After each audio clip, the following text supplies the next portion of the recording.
Hola, muy buenos días. Estamos en su programa Pregúntele a su médico, que se transmite a través de Radio Mina de la Expresión en el 95.3 de FM y a través de redes sociales en Minamédica.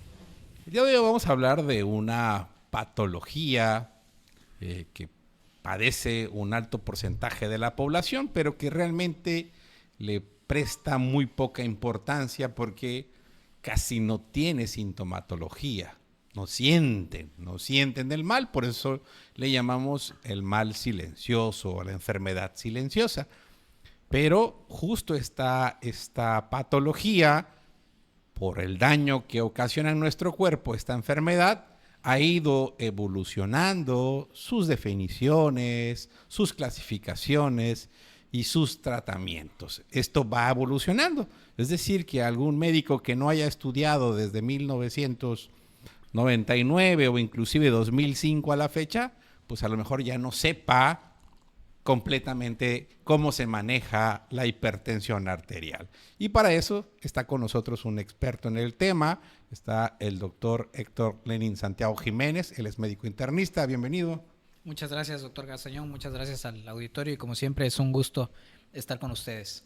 En la parte emocional, que tiene mucho que ver con este trastorno, está nuestro buen amigo Marco Antonio León Hernández. Hola, ¿qué tal? Buenas noches, saludos.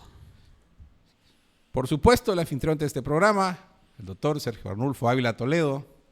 ¿Qué tal? Muy buenas noches y muy buenos días para a los que nos siguen a través de la frecuencia del 95.3 de FM Radio Mina La Expresión. Sean bienvenidos a nombre de la licenciada María Luisa Bravo Ortiz. Y en breve estará con nosotros el doctor Alejandro Martínez Vivas, que también esta patología tiene una importante relevancia en la mujer embarazada. Entonces, dentro de un ratito más estará con nosotros también para hablar de la hipertensión y embarazo. Pero vamos a comenzar, doctor. ¿Qué es la hipertensión arterial y por qué se considera un riesgo cardiovascular global? Bueno, en sí la hipertensión arterial nos habla de un aumento del contrapeso que tiene el corazón para tratar de sacar la sangre, ¿no? Entonces, al final de cuentas, nosotros debemos de ver o imaginar el corazón como una bomba y las venas y las arterias debemos de imaginarlas como una tubería. Entonces, al haber una mayor fuerza en esta tubería, el corazón necesita también una mayor fuerza para tratar de vencer esa resistencia y eso, pues, al final de cuentas es la presión arterial, ¿no? Eso es lo que nos da el valor de la presión arterial y, pues, obviamente, dependiendo de muchas cosas y de muchos factores a lo largo de la vida nuestra presión va a ir cambiando. ¿Por qué? Porque con el paso del tiempo nuestras arterias van desarrollando arteriosclerosis, que es nada más que un endurecimiento de las arterias. Yo le explico a los pacientes siempre que es como tener un cable del teléfono nuevo, ¿no? Nosotros tenemos un cable del teléfono nuevo y lo movemos, le damos vueltas, le hacemos como queramos y el cable regresa a la normalidad y está al 100%, pero dejemos un cable de teléfono unos 5 años y después intenten enrollarlo y se breta, se rompe. Entonces pasa lo mismo a lo largo de la vida, ¿no? Las venas y las arterias en específico en esta enfermedad pues van deteriorándose y entonces esto va causando que haya una mayor resistencia al flujo de sangre, lo cual nos va a causar al final de cuentas pues un aumento de la presión arterial, siempre y cuando nosotros no combatamos el hecho del envejecimiento con el ejercicio, con la dieta, tratando de restarle factores que nos puedan afectar, porque todos sin duda llegaremos a tener cambios de la presión arterial, pero dependiendo de los factores que le pongamos en contra o a favor, pues vamos a terminar desarrollando como tal la enfermedad. ¿Qué significa tener la presión arterial elevada o tener la presión alta? Hay un punto de corte específico dependiendo hay dos grandes escuelas en la medicina que son la europea y la americana. Entonces los americanos que son un poquito más estrictos, ellos nos dicen que una hipertensión arterial arriba de 130/90 se considera prácticamente hipertensión arterial. Los europeos son un poquito más laxos con esto, pueden llegar incluso a 140/90 en las guías de ellos, pero pues a final de cuentas el grupo a quienes somos más afines o más cercanos porque en sus estudios, donde mezclan más latinos, pues es la escuela americana. Entonces nosotros tendríamos que asemejarnos un poquito más, y tiene un porqué el hecho, digo, lo vamos a ver más adelante, del por qué son tan estrictos en querer que el paciente tenga menos de 130/85 de presión arterial o menos de 130/90. Que pues vamos a adelantarlo tantito. El hecho de tener la presión arriba de eso ha demostrado que causa daño como tal a los órganos blancos, que son el ojo, el corazón, obviamente la circulación, el riñón. Entonces, al haber ya un daño en ellos, pues nosotros queremos evitarlo lo más que podamos. Entonces necesitamos estar por debajo de esto. Con el paso del tiempo, las normas se han ido haciendo más estrictas. Yo recuerdo en mi época de estudiante de medicina, que ya llovió, se decía que la hipertensión era aquella cifra que oscilaban por arriba de 140/90. Y ahorita con la cifra que usted nos da, pues súper bajas. Claro. A lo normal. Sí, de hecho fue, si mal no recuerdo, en 2017 o 2018 que salió esta nueva guía americana, la cual vino a cambiar un paradigma que teníamos. Todos teníamos esta escuela que decía 140/90 y de repente nos sacan esta nueva información que dice que arriba de 130/90 ya entonces somos hipertensos. Entonces muchos, incluyéndome, por ejemplo, con cierto temor a decir, oye, pero pues entonces, ¿cuál es esta estratagema? O sea, ¿por qué sale esta información? ¿Acaso lo que quieren es que, no sé, que consumamos más medicamentos, que nos sintamos más enfermos? Pero pues no, ya cuando uno se pone a leer la evidencia científica se da cuenta de que el daño de la hipertensión arterial empieza arriba de ese punto de corte, y el daño, a pesar de que nosotros revirtamos la presión a una presión normal, el daño que se estableció ahí se queda. Entonces va sumando un riesgo. Y es que el daño ahí va, el paciente no lo siente ni lo ve. Por eso tiene ese mote o ese alias del asesino silencioso. Así es, doctor, así es. Algo muy importante en la actualidad es esta modificación. Normalmente se tomaba la presión arterial pues del consultorio, nada más, porque somos los expertos en tomar la presión arterial. ¿Por qué ahora se recomiendan algunos dispositivos para que te los lleves a casa y se esté monitorizando tu presión? O inclusive se capacita al paciente para que la tome en casa y entonces nos den cifras. ¿Por qué ya no es tan fidedigno solo la cifra cuando van al médico, por ejemplo?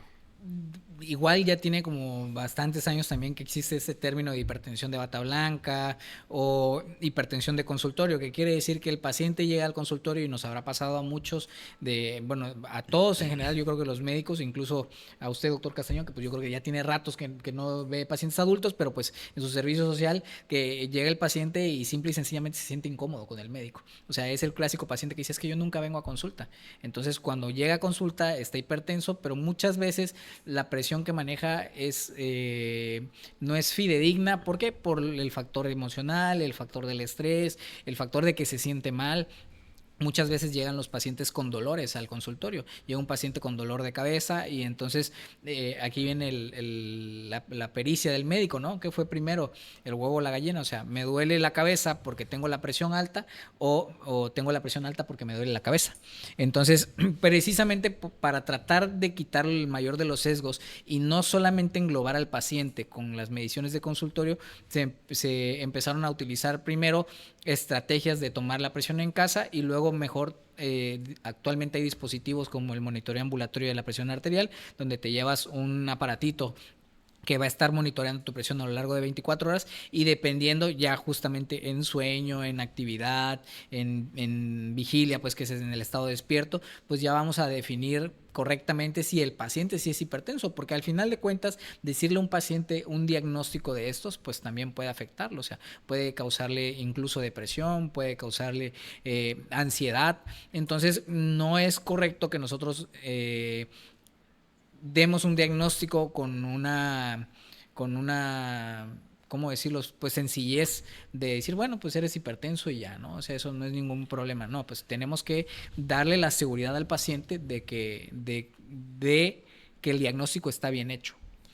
¿Sigue siendo válido mandar al paciente a tomarse la presión 3 veces al día en ambos brazos o ya no es necesario hacer esto para una monitorización continua en casa? La verdad es que no, las guías americanas bueno, los dispositivos con los cuales nosotros nos tomamos la presión son actualmente pues dispositivos, por así decirlo, inteligentes, ¿no? Antes nosotros teníamos que hacer 3 tomas, sacar un promedio de las tomas y entonces dar un veredicto sobre cuál era la presión.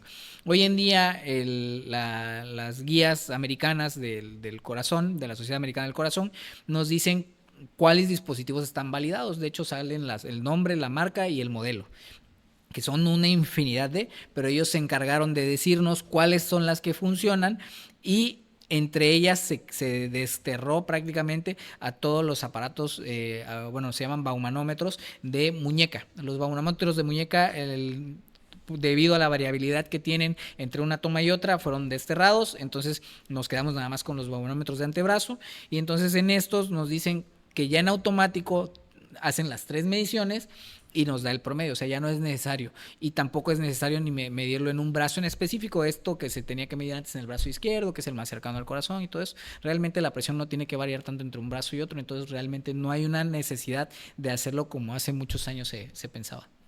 Marcos, ¿por qué esta modificación? O sea, voy al médico y la presión se me va hasta el cielo y a lo mejor no soy hipertenso. O sea, ¿el miedo es lo que influye aquí? Sí, obviamente es el miedo y también se detona la parte del sistema de alerta. Cuando una persona obviamente va a una situación que desconoce, pues automáticamente se pone en un estado de alerta. La mente pues es experta en crear su propio escenario, aunque no tenga las situaciones reales que estén sucediendo. Entonces el paciente lo interpreta en base pues a lo que es, a lo que ha vivido.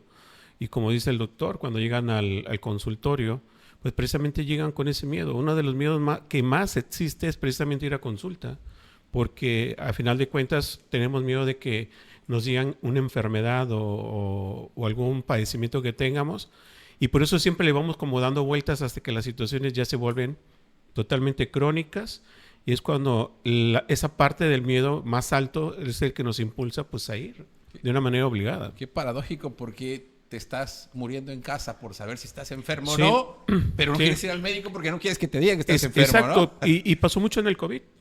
En el COVID pasó mucho. Las personas cuando llegaban a los hospitales llegaban realmente ya muy graves y pues era muy poco lo que se podía hacer.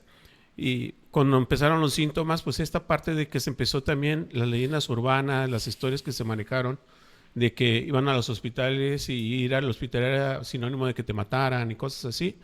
Entonces yo creo que ahí ya el paciente va como poniendo un sistema de alerta y realmente llegaban sumamente graves, ya no se podía hacer nada y precisamente por eso es que empezaban a comentar este tipo de situaciones, ¿no? Familiares muy enojados, ¿sí? Que empezaron a crear este tipo de historias que no tenían ningún fundamento.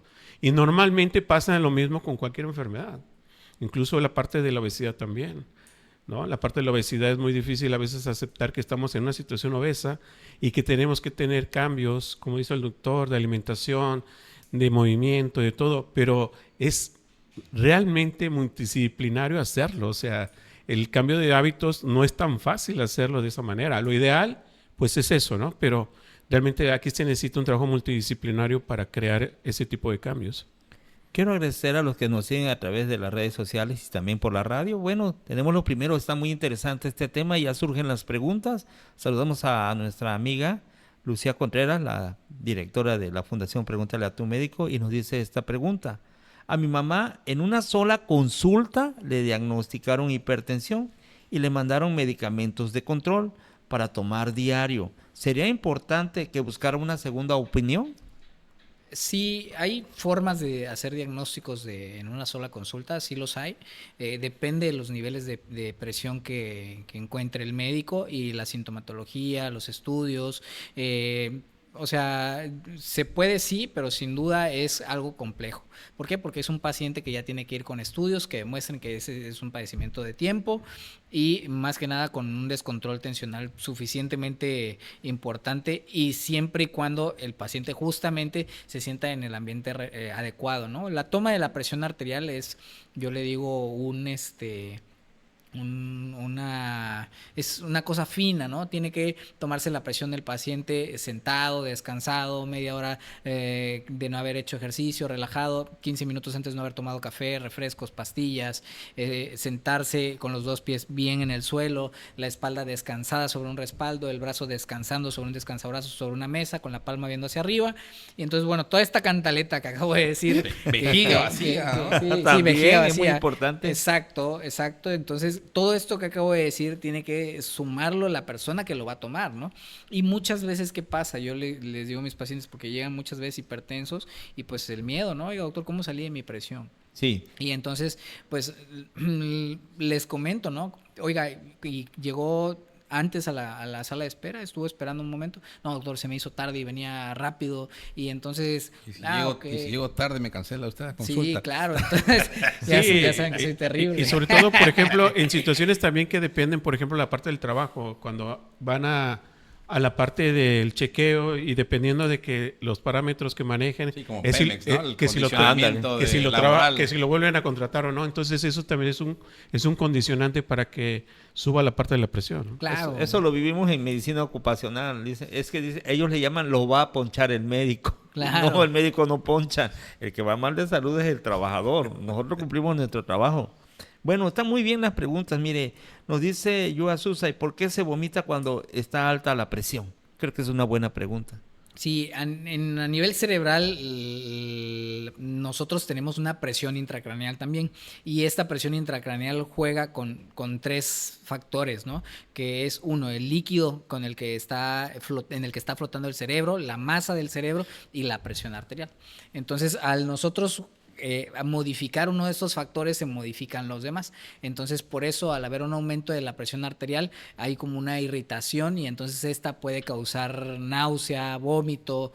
Entonces, por eso es que lo primero que causa, bueno, de los síntomas más famosos, digamos, que son súper inespecíficos, quiero decir que, o sea, cualquier cosa lo puede dar, a eso se refiere la especificidad, es el dolor de cabeza, ¿no? Entonces, por eso precisamente es que puede causar náuseas. Muy bien. Le mandan flores. David Martínez dice, eres el mejor Héctor Lenin Santiago Jiménez. Su maestro. Gracias al maestro. Bueno, saludos para David Martínez. ¿Cómo influyen factores como la edad, el sexo y el riesgo cardiovascular total en las decisiones de tratamientos hoy en día? De hecho, es la pauta de tratamiento más importante que hay, es justamente sacar el riesgo cardiovascular que tiene el paciente. ¿Qué es el riesgo cardiovascular? Es lo más importante, ¿no? Porque, bueno, respondiendo en completo a la pregunta, pues obviamente por la edad ya lo dijimos, ¿no? Van afectándose los vasos arteriales, hay una disminución en la elasticidad de las arterias, y entonces esto va a condicionar que sea más difícil que pase un volumen de sangre, entonces va a necesitar más presión. Eso diferente en hombres que en mujeres, y además por la situación hormonal, pues obviamente en las mujeres es todavía un problema un poco diferente. Pero en cuanto al riesgo cardiovascular, el riesgo cardiovascular es la probabilidad que tenemos nosotros de tener un evento cardiovascular mayor, un infarto, una hospitalización, un evento vascular cerebral en los siguientes 10 años. Entonces, nosotros, dependiendo la edad, si el paciente fuma, si el paciente tiene otras enfermedades como diabetes, si tiene enfermedades del riñón, si ya padeció infartos antes o arritmias, entonces sacamos un riesgo para ver qué tanta es la posibilidad. Si tienes una posibilidad, o una probabilidad más bien, una probabilidad muy alta de desarrollar una de estas enfermedades, entonces nosotros debemos de atacar con mayor fuerza la hipertensión. Entonces depende de eso el tratamiento que vayamos a dar. Antes, por ejemplo, la forma clásica de iniciar el tratamiento de la presión arterial era dejarle al paciente un medicamento e ir escalando ese medicamento hasta su dosis tope, y una vez que llegara a la dosis tope y no se controlaba la presión arterial, agregar un segundo medicamento, escalarlo hasta su dosis tope, y una vez que no se controlaba, pero entonces tardábamos mucho en controlar al paciente. Y como les dije, el daño que crea la hipertensión una vez que está arriba de la meta, se queda. O sea, aunque la presión baje a la normalidad, el daño realizado ya se queda ahí. Entonces, se evaluó esta estrategia de pega duro y pega la primera. Entonces, dependiendo de ciertos factores, nosotros escogemos a quién darle o bueno, ya hoy prácticamente casi nadie debería iniciar con un solo medicamento. Nosotros le llamamos monoterapia, en el sentido de que un solo fármaco. Entonces iniciamos estrategias de 2 fármacos. Entonces la mayoría de pacientes inician 2 fármacos y hay indicaciones muy claras para iniciar 3 fármacos a los pacientes, ¿no? Obviamente tratamos de hacerlo en una sola píldora, en una sola pastilla, porque pues es más cómodo para el paciente tomar una sola pastilla con 3 medicamentos que tomar tres pastillas diferentes para los 3 medicamentos. Sí, desafortunadamente, como usted lo menciona, cuando son así, por lo natural son un poquito más caros, porque los que se venden individualizados pues son baratos, pero ya mezclar los 3, eso es lo que hace que se eleve el costo del medicamento para la presión alta. Exacto. Aquí nos dicen, ¿qué cambios en el estilo de vida siguen siendo la base del tratamiento? El peso. El peso sin duda es uno de los cambios en el estilo de vida que tiene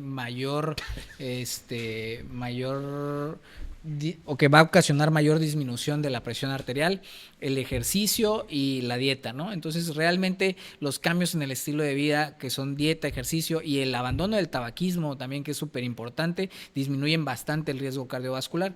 Entonces, de hecho, en la obesidad es uno de los factores más importantes para desarrollar hipertensión arterial, ya que, para decirlo de forma burda y sencilla, el riñón es el encargado de controlar la presión arterial junto con el corazón, y entonces al tener obesidad el riñón se aplasta, ¿no? Y al aplastar el riñón, entonces el riñón siente que se está asfixiando. Lo que hace es tratar de que le llegue más sangre, ¿cómo? Pues aumentando la presión arterial. Entonces la pérdida de peso es uno de los pilares, o si no es que va a ser el pilar más importante para la hipertensión arterial. Justo en ese sentido, ¿qué cambios en el estilo de vida siguen siendo la base del tratamiento?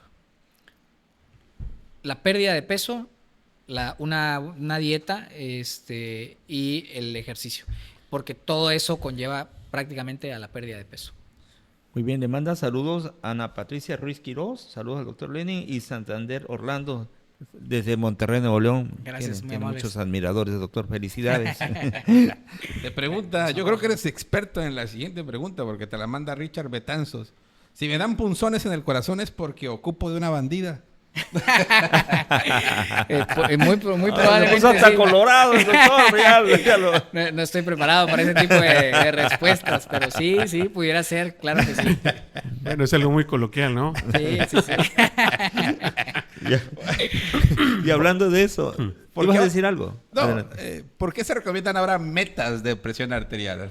Justamente por lo que veníamos hablando acerca de que nosotros lleguemos a esta disminución, va a evitar el daño, ¿no? Uno puede tener hipertensión arterial por ejemplo, 10, 20, 30 años, 40 años y no sucede nada, ¿no? ¿Por qué? Porque uno probablemente esté dentro de las metas o tenga un cuerpo muy resistente, pero nosotros en el haber médico, yo siempre les digo a mis pacientes, ¿no? No porque el compadre esté aguantando la hipertensión sin medicamento, tú lo vas a aguantar también. ¿Por qué? Porque pues puede que el compadre vaya a morirse de otra cosa. Hay gente que, yo siempre doy el ejemplo, ¿no? Hay gente que nunca fumó y le da cáncer de pulmón, y hay gente que fumó toda su vida, todos conoceremos a alguien y nunca le dio cáncer. Pero no por eso nosotros nos debemos de arriesgar a tomar esa decisión. Entonces, el hecho de estar bien controlado hace que nuestro riesgo disminuya al mínimo. Incluso el mínimo aún queda cierto riesgo, que es 2 veces más el factor de riesgo para sufrir un infarto, un evento cerebral, un evento cerebrovascular, una embolia, una embolia, exacto, una embolia, un infarto cerebral, un infarto en el corazón, la muerte como tal. Entonces, una angina de pecho. Entonces, todo esto es lo que disminuye el riesgo. Entonces, en el volado de la vida, de sacarnos una de estas enfermedades catastróficas, pues nosotros queremos sacar el menor de los riesgos que podamos. Entonces, nosotros, ¿cómo vamos a tener el menor de los riesgos? Encontrando nuestra presión arterial en metas. Muy bien. Tiene muchos saludos, doctor, la verdad. Gracias. Esteban Solórzano, queremos llegar a hacerle los saludos porque son de distintas partes de la República Mexicana que se están contactando con usted a través de las redes sociales. Qué bueno. Sí, De Tapachula, Chiapas. de Tapachula, Chiapas. Bueno, imagínense. Otra pregunta muy importante, ¿cómo influye el estrés crónico y la salud mental en el control de la hipertensión según el enfoque moderno de atención integral? No, influye directamente.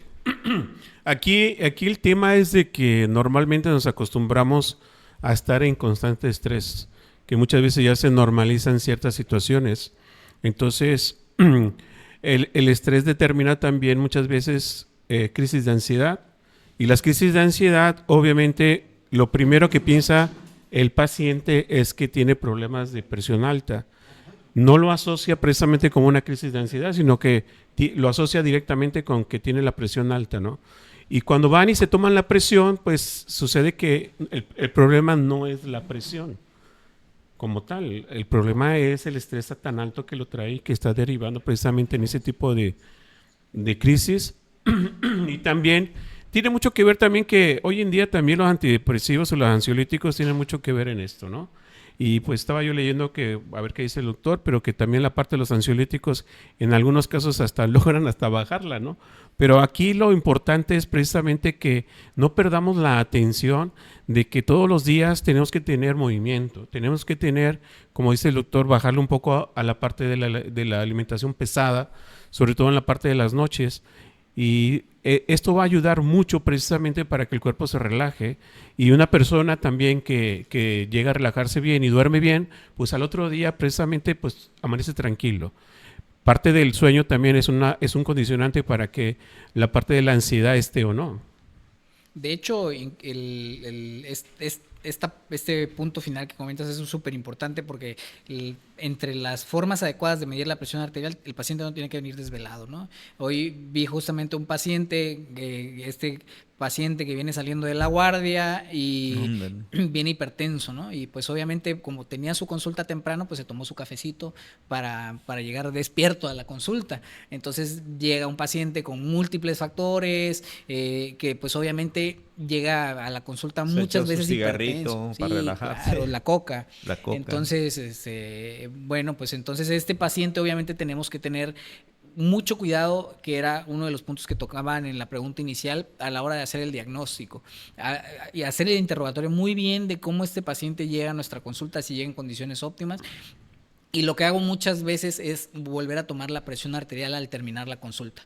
Entonces, platico con el paciente, le pido que me explique el motivo de la consulta, lo reviso, veo si tiene estudios, se los comento, le explico los estudios que tiene, y después de decirle, bueno, vamos a hacer esto, esto y esto, no toco el tema de la presión, y de repente le digo, bueno, vamos a tomarle ahora sí su presión arterial, siéntese de esta forma, ya lleva más de media hora relajado en un ambiente agradable, y ya entonces le tomo su presión. Si veo que hay una variación importante, entonces seguramente ese paciente no se hipertenso, y entonces ya lo mando a medir las presiones en casa, ¿no? Claro, yo creo que ese punto es importante, ¿no? Siempre y cuando hablando de la parte de la consulta privada, claro, que tienes ese tiempo de hacer ese protocolo, pero normalmente hoy en día en la parte de la salud pública no tienen ese tiempo para tomar ese protocolo, ¿no? 15 minutos, o sea, como... Así es, entonces imposible. Yo creo que es muy importante esa parte porque se crea la parte de la empatía, la confianza, y eso crea y baja la tensión.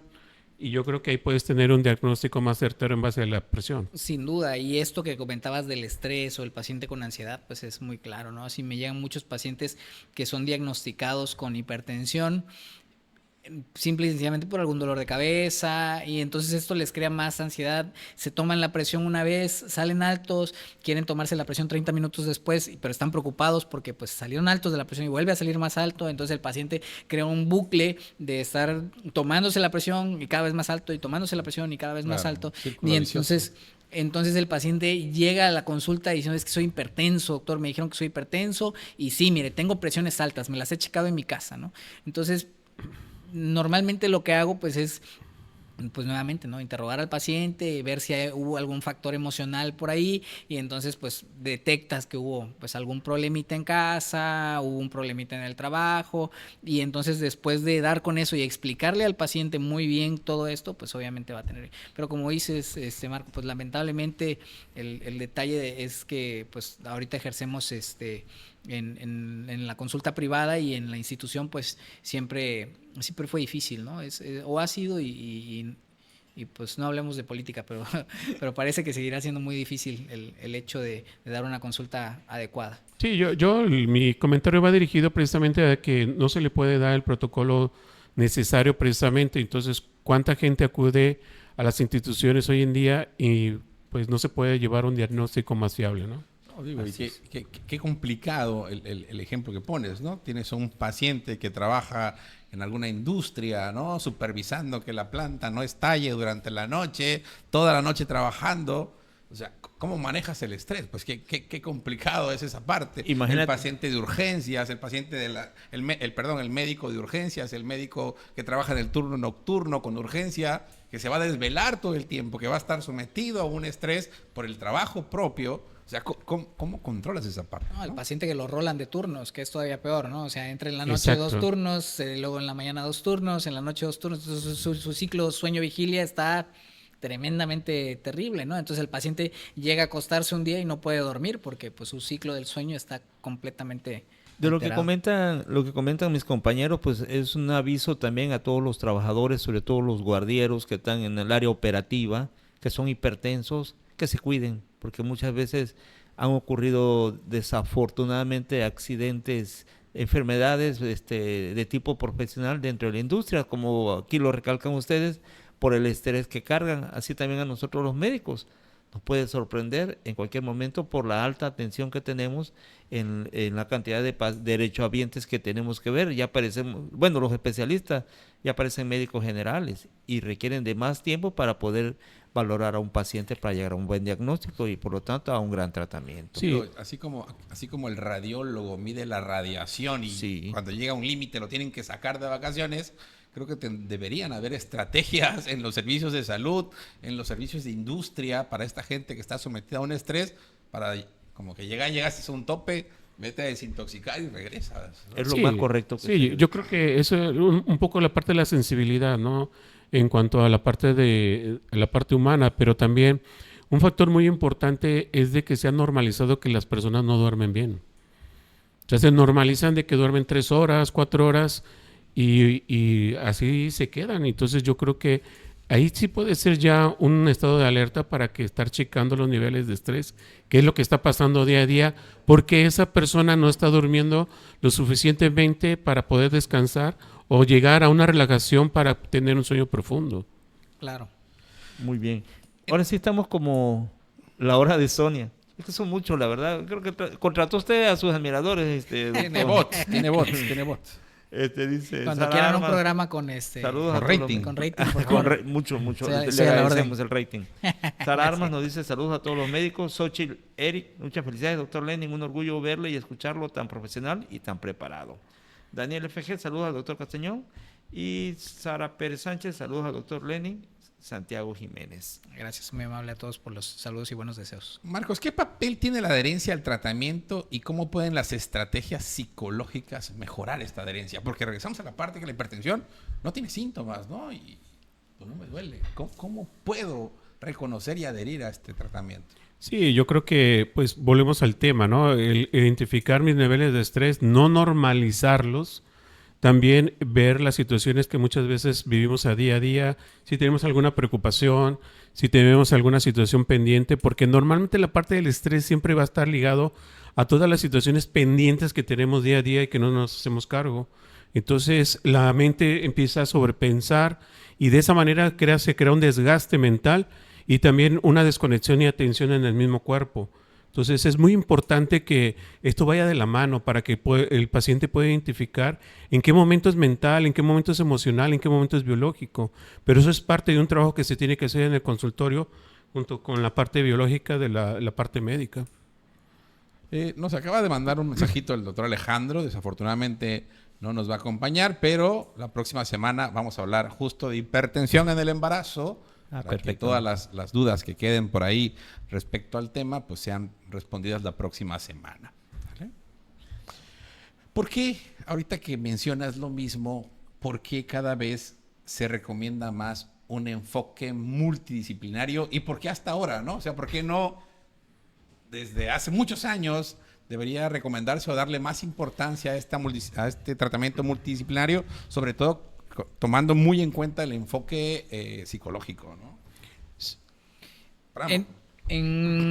Hoy en día, bueno, ¿por qué? Porque justamente como decía el psicólogo Marco hace unos cuantos minutos, antes nos enfocábamos mucho a la cuestión biológica, ¿no? Todo era, el paciente llegó con una presión alta al consultorio una vez, se la mides en otra segunda consulta, el paciente tiene hipertensión, a ese paciente le das tratamiento y le vas subiendo el tratamiento, hasta que logres el control de la presión arterial, ¿no?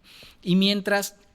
O sea, no estábamos poniendo atención, o la mayoría de médicos no poníamos atención a este trasfondo, al trasfondo emocional, al trasfondo social, todo este problema y este dilema, ¿no? Porque incluso, bueno, pues uno no es profeta en su tierra. Yo siempre le digo a los pacientes que pues yo a veces le digo a mi papá, oye, fíjate que esto, y mi papá pues no me hace caso, ¿no? No, pues eres un chamaco, Y te dice, claro, ¿no? pues entonces una vez ya como anécdota le digo, oye papá, sí sabes que la gente paga por verme, ¿verdad? Sí, o sea, y tú teniéndolo gratis, pues o sea, no me haces caso, entonces no entiendo pues cuál es el motivo. Y entonces me contaba él que luego en las pláticas con sus compadres, un día él pues les dijo, no, pues yo soy hipertenso y tomo mi pastillita todos los días, ¿no? Y uno de ellos así como, compadre, pero ¿cómo hace eso, no? ¿Por qué? Pero pues porque soy hipertenso.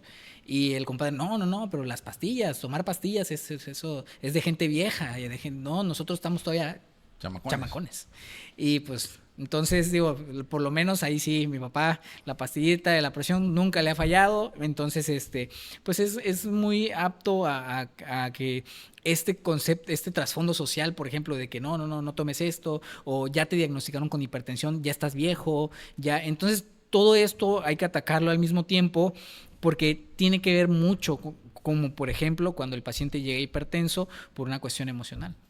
Me ha tocado muchas veces descartar descartar diagnósticos de hipertensión que ya estaban hechos, ¿no? No, ya usted es hipertenso, va a tomar su medicamento, y llego, platico con el paciente, veo que tiene algún problema por ahí personal, hablamos de eso, se mejora, le digo que pues ya le doy ciertas recomendaciones, lo mando a tomarse de forma adecuada la presión y regresa no doctor, salí bien, y de hecho pues la pastilla pues ya no me la tomo, ¿no? Y lo cito nuevamente para corroborar que esté yo en lo correcto, y el paciente pues regresa contento porque al final de cuentas le quitaste un diagnóstico. Y es una gran satisfacción para uno de lo que usted está comentando como médicos, ver esa situación en un paciente que te llega con unas cifras altas y luego te llega a las siguientes consultas subsecuentes y verlo con una consulta normal. Tiene que ver un punto de vista emocional que muchas veces no nos damos ese tiempo, el enfoque emocional, el estudiar al paciente, el platicar con él un rato, y como usted dice, es lo más correcto, corroborar la presión hasta el final de la última consulta. Yo creo que el reconocimiento a la salud mental definitivamente nos los puso el COVID, ¿no? El COVID dobló al personal médico, lo trapeó al personal médico, porque no estábamos preparados emocionalmente para muchas cosas, ¿no? Y creemos que sabemos manejar la parte emocional, la desconocemos en totalidad, y pues ahora se está reconociendo, ¿no? Creo que el COVID abrió las puertas a la salud emocional, que estuvieron cerradas, así como la puerta negra, con 3 candados por mucho tiempo, y ahora se reconoce, inclusive en el marco de la ley se reconoce la depresión como enfermedad, y es incapacitante en la actualidad, ¿no? O sea, creo que de las cosas buenas que nos trajo la COVID fue justo la salud emocional. Sí, lo que pasa es que yo creo que estaba dividida, las situaciones médicas estaban divididas, pues yo creo que igualmente por la formación en la que llevan, que nada más la parte biológica y la parte de los medicamentos son la parte de la cura. Como bien lo dices, la COVID vino a reventar todo. ¿Por qué? Porque esto se aprende en base a la experiencia, no en base al conocimiento. Sí, el conocimiento es una herramienta y es un inicio, pero realmente la parte de la experiencia es la que hace el cambio cuando la persona lo vive. Y eso fue lo que pasó con la COVID. Los médicos lo empezaron a vivir. En situaciones de crisis de ansiedad, que ellos cuando llegaban al consultorio decían, es que yo pensé que esto no existía. Claro que existe. Entonces, desde ahí la parte médica se empezó a abrir precisamente por su propia experiencia en ese sentido. Y obviamente es una falta de conciencia personal porque, pues, pensamos, sentimos, y obviamente hay una parte que mueve toda la parte biológica del cuerpo. Todo está conectado, nada está dividido. Nada más que, pues si nos vamos a la parte de la historia, pues la parte médica nada más se ha centrado, en mucho tiempo se centró nada más en la parte biológica. Y hoy en día lo que tú piensas y lo que tú sientes determina cómo está tu parte biológica, ¿no? Por ahí compartían que si no hay salud mental y emocional, pues no hay salud de ninguna, ¿no? No hay Hay salud. desequilibrio. Porque determina mucho la parte de cómo se siente el paciente. Entonces, igual cuando el paciente tiene una enfermedad biológica y tiene un acompañamiento emocional, por ejemplo, hablando de las situaciones fuertes, enfermedades crónicas como el cáncer, que son acompañados de una parte emocional y mental, a un cáncer que no ha sido acompañado de una manera efectiva en la psicoterapia, hay mucha diferencia en la parte de la sanación. Y eso ha determinado que una persona viva o muera. Y eso, digo, de extrema importancia, ¿no? Pero ya englobando todo esto, por ejemplo, no hemos todavía metido al ruedo a los cambios en el estilo de vida, ¿no? Sí, la Porque nutrición. no, o sea, el hecho, pues, por ejemplo, de bajar de peso. Hoy vi un paciente, el cual llegó con obesidad, hipertensión, aparte un problema de estrés. Entonces las presiones que traía de 140 sobre 95. Y pues bueno, después de platicar con él sobre los problemas que tenía y bueno, también me estaba interesado en bajar de peso. Entonces, en un mes, por ejemplo, bajó más o menos 4,5 kilos este paciente, y entonces llega hoy al consultorio con 100 sobre 60 de presión, ¿no? Y entonces el paciente más relajado, la pérdida de peso. Y entonces también se ha demostrado que, o bueno, está bien demostrado que el perder peso ayuda al control de la presión arterial. Incluso hay pacientes a los que es necesario retirarle el medicamento por esto, ¿no? Y hay otra cosa también que hay que tomar muy en cuenta, que es en los hábitos de sueño, por ejemplo, el roncar, ¿no? La apnea del sueño hace que el paciente se hipertense. Entonces también es un diagnóstico diferencial de una hipertensión secundaria. Esto quiere decir una presión arterial que no es propia de la edad, de los factores de riesgo, sino del no dormir bien, que es un punto que tocabas antes, ¿no? Que yo lo veo fundamental en mi consulta. Un paciente que es hipertenso, que tiene una hipertensión, que se resiste al tratamiento y que le cambias de medicamento y este paciente no está mejorando, entonces algo hay que buscarle. Y lo primero que, dependiendo, pues es, oiga, ¿y cómo duerme? No, pues bien, duermo bien, doctor, yo me duermo sin ningún problema. Y ronca, o pues si viene, más que nada, a veces el mismo paciente se da cuenta, aunque parece una pregunta sosa, pues el paciente dice, sí, doctor, pues me he despertado yo por mis mismos ronquidos, ¿no? Sí. O pues cuando vienen acompañados de su pareja, pues le pregunto y la pareja, no, hombre, doctor, ronca, que da miedo, ya se acostumbra, ¿no? León. Entonces, sí, entonces precisamente ese es uno de los temas que nosotros, bueno, que yo veo, y que muchas veces se cura la apnea del sueño, se cura la hipertensión. Dice, Una pregunta ahí. Ajá. ¿Cómo se puede preparar un médico para poder acompañar a un paciente, para poderle dar un diagnóstico sin que el paciente se altere?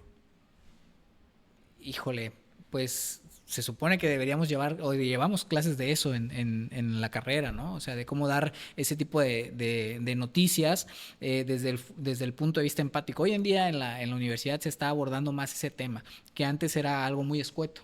Entonces se nos decía que había que tener tacto y que había que ser empáticos, ¿no? Pero no se nos decía más.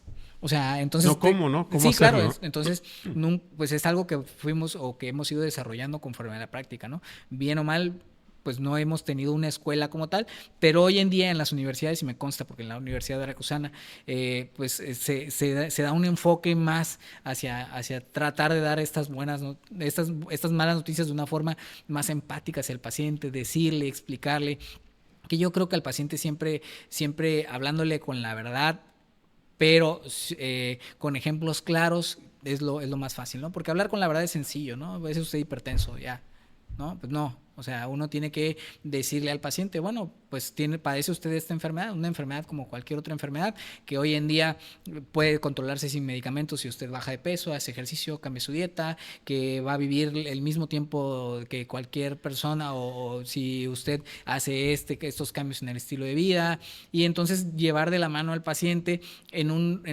para que vea un pronóstico de qué es la enfermedad, porque el paciente pues le tiene miedo a lo que no conoce, y como el paciente no conoce de enfermedades, a veces el médico peca de decir, no, pues el paciente ya sabe qué es la hipertensión, ¿no? Presión alta, pues sí, pero a veces ni el mismo médico sabe bien todo esto que conlleva. Te pregunta Laura Azamar, ¿qué opinas de la hipertensión resistente? Saludos de las Chiapas. De la hipertensión resistente, híjole, pues es todo un tema complejo de la medicina, en el cual nosotros tenemos, la definición de hipertensión resistente es una hipertensión arterial que tiene tratamiento con 3 fármacos y que uno en dosis máxima, y que uno de ellos es un diurético, así como tal. Entonces, hoy en día tenemos muchos medicamentos que vienen 3 en 1 y que cumplen esta definición. Entonces, el paciente sigue estando hipertenso a pesar de tener un tratamiento con 3 medicamentos en dosis tope. Entonces, hay que iniciar un abordaje diagnóstico, le llamamos nosotros, o sea, hacer una serie de estudios para descartar enfermedades. Entre ellas, hoy en día, hace poco, me parece que fue a finales del año pasado, salió un artículo acerca de hiperaldosteronismo primario, que antes nosotros era como que una causa rara de hipertensión arterial, que hoy en día se dice que es una causa muy frecuente, pero que la tomábamos como rara porque pues realmente no la investigábamos. Entonces, eso, la apnea del sueño, descartar problemas de la vasculatura renal, que ya me ha tocado con pacientes que justamente con la definición, de que le das un medicamento, le das 2 medicamentos, 3 medicamentos y el paciente sigue hipertenso, entonces este paciente no está manejándose de forma habitual, ¿no? Entonces, siempre y cuando la presión se mantenga, ¿no? Porque, por ejemplo, cuando la presión fluctúa con eso, pues también hay que buscar otras cosas como la cuestión emocional. Pero, entonces, en este caso,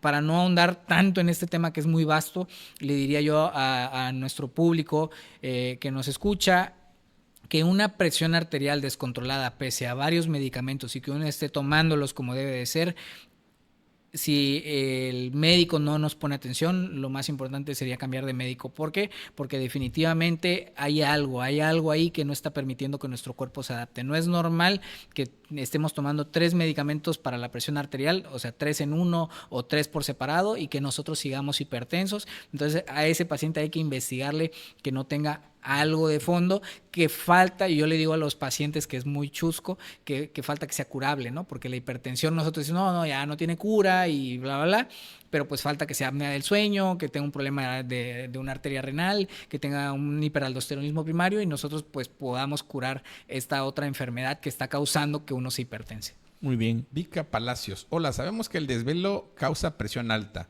pero eso puede hacer que una persona se detecte hipertensa. ¿Y si modificando sus hábitos dejaría de subirse la presión? O sea, a pesar del desvelo. Sí, sin duda, lo hemos visto. O sea, los pacientes que llegan hipertensos por desvelo y que pues cambian sus hábitos y todo, entonces realmente hemos visto que mejora. ¿Se deben cambiar los antihipertensivos si se han tomado por más de 15 años los mismos? No, si el paciente es algo una muy buena pregunta para empezar, porque el paciente muchas veces dice, ya no vaya a ser que ya no me esté haciendo, ¿no? Entonces, si el medicamento está manteniendo al paciente en metas, no hay que moverle para nada ese medicamento, porque muchas veces queremos moverle, más que nada a los médicos en la consulta privada, el clásico losartán, ¿no? Entonces nosotros decimos, no, es que está este medicamento mejor. Hay un dicho muy bien dicho que está un poco chusco, pero dice, si no está descompuesto ni le muevas, ¿no? Entonces, vaya, si nosotros tenemos un medicamento bueno, bonito y barato, que está manteniendo la cifra de presión que debería ese paciente, ahí déjenlo. Lo que funciona no se cambia, dice. Así es. Decimos mucho en pediatría. ¿Qué errores o prácticas de bajo valor siguen ocurriendo en el manejo de la hipertensión y que las guías actuales recomiendan evitar? Ok. prácticas, pues justamente más que nada tal vez enfocado al diagnóstico. La pregunta va más enfocada a este diagnóstico de la presión arterial una vez en el consultorio, en lugar de hacerle un monitoreo ambulatorio de la presión arterial, en lugar de mandar al paciente a hacer monitoreo en casa, en lugar de hacer monitoreos en el consultorio seriados, pero en lo que respecta, por ejemplo, al manejo y al tratamiento, yo creo que el paradigma que cambió es la unipíldora, ¿no? O sea, nosotros sí los fármacos, combinarlos, pero de preferencia dar una sola píldora en lugar de dar varias. Esa es una de las cosas que cambió. ¿Por qué? Porque es más fácil que nos acordemos de tomar una sola pastilla al día a que nos acordemos una en la mañana, una en la tarde y una en la noche. Entonces, ¿por qué? Porque a veces estamos fuera de casa y ¡chin! Se me olvidó mi medicamento. A veces pues tuvimos un compromiso en la noche y ¡chin! Se me olvidó tomar mi pastilla de la noche. Entonces, nada como tomar una sola pastilla. Entonces, el cambio en las guías fue el escrutinio más específico en el diagnóstico y el cambio en cuanto al tratamiento, llevar a una sola píldora, y el enfoque multidisciplinario que está pegando bastante, que es algo de lo que hablamos. La verdad me agrada este programa, ha estado muy interactivo, hay mucha participación y agradecemos aquí a Angie Garao, Miguel Cortázar, Carmelita Sánchez, que nos es un tema muy interesante. Aquí viene una pregunta muy importante. Alfredo Matus Estudillo dice: excelente tema, saludos a todos. Los médicos de primer nivel de contacto deberíamos enfatizar en cuidar o controlar los factores de riesgo modificables, como es el peso, la dieta y el ejercicio, ya que este cambia en gran medida el pronóstico, entre otros factores que ya mencionaron. Es nuestra principal tarea de nosotros los médicos de primer nivel, o los médicos generales o familiares, que son médicos especialistas. Maite de Paz, Clara Natsuki nos dice cómo se puede manejar, tratar o sobrellevar la combinación de los antihipertensivos y la hipertensión y la hipocondria. Y la hipocondria. Los pacientes hipocondríacos y hipertensión, cómo llevar o manejar esta combinación. Sin duda, un detalle en el cual Marco es el experto, ¿no? Sí, yo creo que ahí la mente, cuando entra en conflicto, empieza a crear precisamente situaciones que a veces pues no suceden, y esto normalmente pasa también en base a la ignorancia, ¿no? De que estamos queriendo interpretar ciertos síntomas y le ponemos un nombre de una enfermedad precisamente para poder... Y Google me lo confirma. Para poder yo... a veces es muy complicado que a veces nos acostumbramos a sentirnos tan mal o a sentirnos enfermos que cuando de repente llega algún bienestar no lo creemos. Y tenemos que estarnos inventando ciertos síntomas o ciertas enfermedades, sobre todo a veces cuando se ocupan para llamar la atención. Entonces muchas veces se ocupa para eso. Y normalmente ha llegado mucha gente a consulta cuando es que tengo esto, y es que ya me dio esto, y es que esto. Pero a final de cuentas es precisamente el miedo de hacernos cargo de lo que realmente nos está pasando. O sea, el mismo paciente inventa esas enfermedades con Sí. tal de llamar la atención. Normalmente, sí, así es como funciona la parte de ese tipo de situaciones de inventar enfermedades, ¿no? De que todo el tiempo tengo que tener algo para poder tener un sentido en mi vida, Claro. aunque suene un poco sarcástico, ¿no? Rafael Molina nos dice: muchas felicidades, colega y querido amigo. Un orgullo recordarle al paciente que se tome el medicamento de su horario habitual. Asimismo, ajustar mismo acorde a su bitácora. Muchas felicidades por este medio de difusión y resolución de preguntas para colegas y pacientes. La verdad, sí. ¿Hay alguna hora en específica para tomar el medicamento? ¿Mañana, tarde, noche? Es una excelente pregunta y primero que nada, pues muchas gracias a Rafael Molina, mi residente de mayor jerarquía en la residencia, y vaya, un médico internista extraordinario. Yo creo que de los más capaces que he visto en mi carrera, ¿no? Pero esto que comenta de determinarle una hora específica al paciente juega con dos cosas, ¿no? Una, no se nos olvida, se nos hace un hábito, ¿no? Yo le digo al paciente, tómese su medicamento al despertar, porque la pregunta es: oiga, doctor, ¿y me lo puedo tomar en ayuno?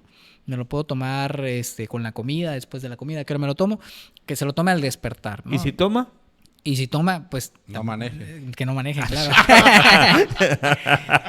No, sin duda, son medicamentos que la mayoría de ellos, digo, como médico estaría tal vez mal que lo confiese, pero que pues no tienen un alto riesgo de tener algún problema al combinarse muchas veces, la mayoría de ellos, no todos, y con alcohol moderado, ¿no? Hay veces les da pena comentar eso. Si puede echarme un trago y No, puedo hombre, tomar mi pues, pastilla. mi consulta no les da nada de vergüenza. Yo Al les- contrario, que les- llévenla. A ver, sáquenlo de una vez para que yo les diga si sí o si no. Y ya sacamos se